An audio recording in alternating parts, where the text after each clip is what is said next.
guys, hey guys, it's Logan, and today we are back with the next part of this series. And I kind of forgot the borders already. Actually, no, I can kind of remember them now. But yeah, so we left off with the World War III ending, and that actually kind of surprised me because I don't script any of this stuff, so you need to keep that in mind. But with all this going on right now, France isn't happy that Germany is still alive. Like, they just wanted Germany to be done with at the very end of the war. And also, tell me if these borders are wrong. I honestly don't know. But yeah, France didn't want Germany to be alive. But also, Germany has built up their military since the last time they fought. So this is a kind of one-sided battle again. But France sees how powerful Germany is and is about to be pushed into surrendering when the UK appears and helps France push out the Germans, but they cannot advance into German territory. So they kind of call a peace treaty. So that was the most uneventful war of this timeline. So there is no border changes yet, so I don't have to do those, so that's fun. But yeah, there's nothing happened in that war. But there is one major thing. Poland gets a new leader, and he is not the best leader in the world. He's very unfair. So a lot of people... So there is a massive coalition against this leader. Germany is not in the coalition, to make that a little bit more clear. But yeah, Germany's not in the coalition, and that kind of makes a lot of sense. But yeah, so basically these guys push quite deep in. But this guy was a war general, so he does know how to station his troops. So with some smart organising, he makes it so his new capital, which is kind of close, will not fall. But nobody has asked me to do this, but I'm going to make a new layer. And this layer will be the capital. So every nation... It's not going to be like an accurate capital, but every nation I'm going to place a dot on them. And that is where the capital is. So if that area is breached at any time, then the nation might be forced into surrendering. Yes, very scary. And also, Britain doesn't have London anymore because of that entire war. They kind of want to be more centred, because the capital is usually the most protected area. But yeah.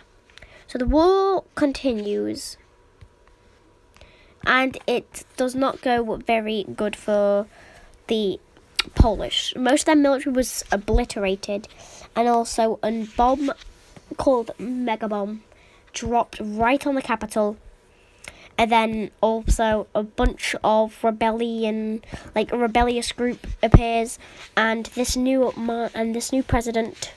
Not only this, but it's also about to be the end of this year. So this new president is about to be de-elected anyways. But it's the end of the year, and the war doesn't stop. Like, at this point, these guys are so far, they're like, alright, we may as well just wipe out Poland. But this new president promised an alliance with these guys as long as they do not pulverize them. So they heard the terms. And the terms were basically just, don't obliterate us. We keep our land. You stay like that. And yeah. But there was one slight change to the borders. Ukraine insisted that they had some of the land because their land isn't very useful for anything, really, is it? But yeah.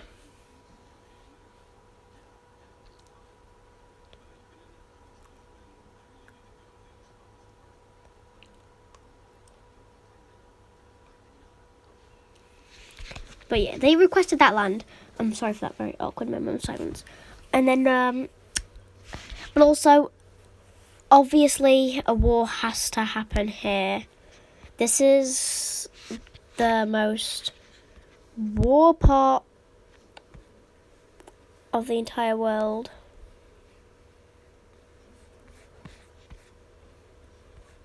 So yeah, Greece and Bulgaria fall out. Now, I don't even think they were ever friends, but like they weren't going to attack each other until now. Basically, the Bulgarian leader killed someone in Greece, Greece didn't really like that. And then the Greece leader entered Bulgaria and also killed someone. So both of these nations are on the verge of war at this point because both of the leaders have killed people in both countries. It's just a fucking waste of time in the Balkans. There's so much other crisis that could be happening, and you guys choose murder, like murder. Choose a new path. But also Greece's capital, I think the capital is there, but Bulgaria, I don't know where the capital is, so I'm just going to put it right there. And the war starts. So with Bulgaria being the first invaded, right, yeah, this is Bulgaria's layer. With Bulgaria already being pushed out of their own land, Turkey realises how bad this is for Bulgaria. And despite them not being allies, Turkey's like, we gotta join this war. So, yeah.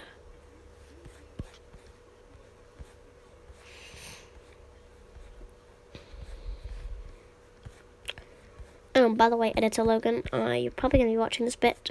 Just remember, whenever I need to cut from now on, I'm just going to say, alright, Editor Logan, cut this bit out of the video. I forgot to do that here, though, so, yeah. When I finish this map, you can uncut it.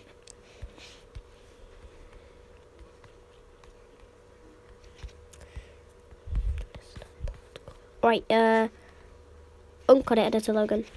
So basically, Turkey joined the war, and they sent as many troops in to Bulgaria to aid them in this war.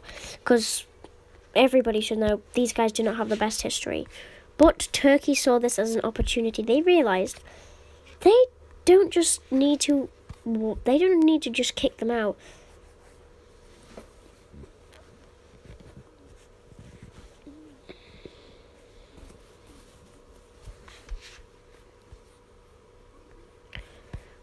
And then they invade there, and Greece is very weak at this point. They do not have the strength to fight in a major war. They can fight, they can't fight on two fronts. So when the border is like this, they end up fighting on two fronts, and then that's what collapses them. Now Greece's death sent shockwaves through the earth, realizing that Turkey has been building up their military since the beginning of World War III. Because the day World War III started, Turkey built up their military by dozens of thousands. And also, they'd also annexed Bulgaria. So basically, there was this little peace treaty thing that was sent, and they decided, basically, in the peace treaty of Greece, Bulgaria didn't realise that there was a bit that clearly said, Turkey owns Bulgaria now. So Turkey annexed all of Bulgaria, wiping out both of these capitals, and now reforming what they like to call the new Ottoman Empire. And the new Ottoman Empire's capital is right there. No, not right there. It will be, first of all, let's make it a bigger dot. And then let's put it right there. That's the new Ottoman Empire's capital. But they also have a backup capital back at Toum. So they have two different capitals. Actually, no, that's not a good idea. That'll confuse me out. So yeah, the Ottoman Empire is huge now. Well, not huge, but you guys should know what I mean. But also, Turkey realizes that they want to reform the Ottoman Empire. I mean, not the dying man of Europe, but they want the empire. They want to get to the height of the empire. So once they realize that these two have an alliance, they realize that they are the slightest bit stronger than this alliance. So here's what they do. Turkey goes, well, they're weaker than me.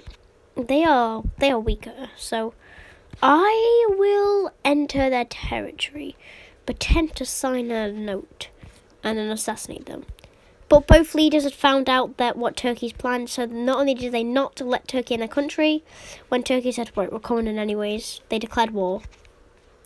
And this war also kind of sent shockwaves through the world, because both of these countries knew that they were dead. Turkey had just obliterated a country, they're fresh from war.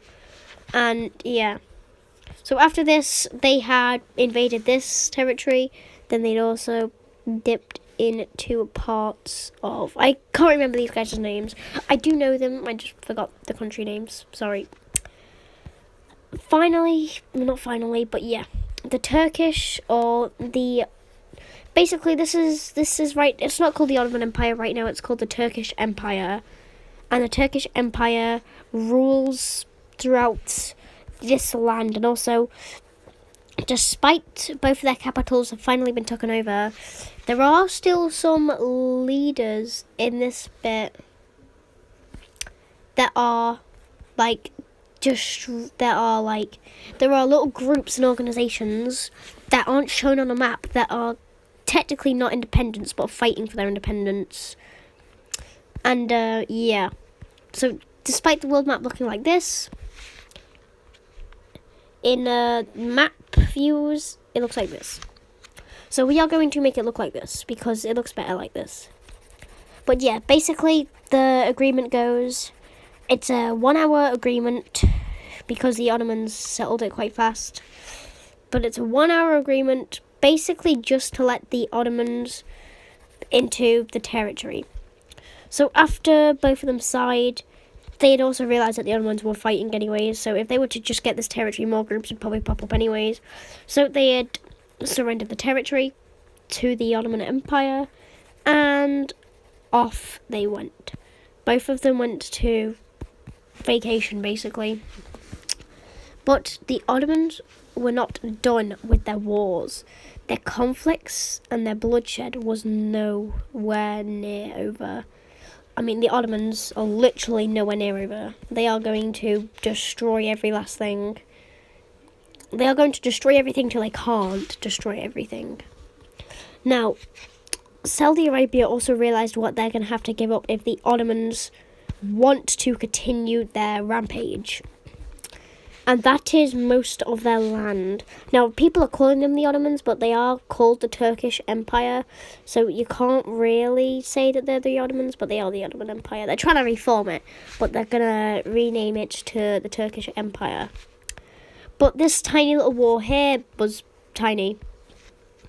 Not only did they wipe them out in the they wiped them out in the matter of a month because modern warfare's come a long way. So it's a bit hard to. It's hard for you guys. It's hard for you to say like, oh, countries are being eliminated every 2 seconds.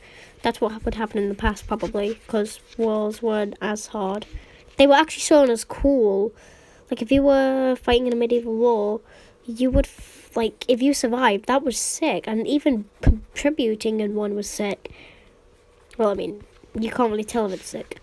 But rather than the Ottomans Turkish Empire declaring war on Saudi Arabia, they had asked, can we just buy it? We don't want to fight you. You don't have to fight us. We just want some land out of you.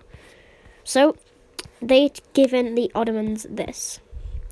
Now, the Ottomans did say, good enough, it'll work. But they did give them a warning. We might be back for more. And this is what the world map looks like so far. And a lot has changed in the world map. But who does the Ottomans want to do? They want to do nothing anymore. Basically, the entire world was just shocked into peace the entire world was shocked into no war for a while, except for the Ottomans and stuff, but they have also stopped war because of World War III. That was a massive, brutal, and disgusting period of just non-stop bloodshed.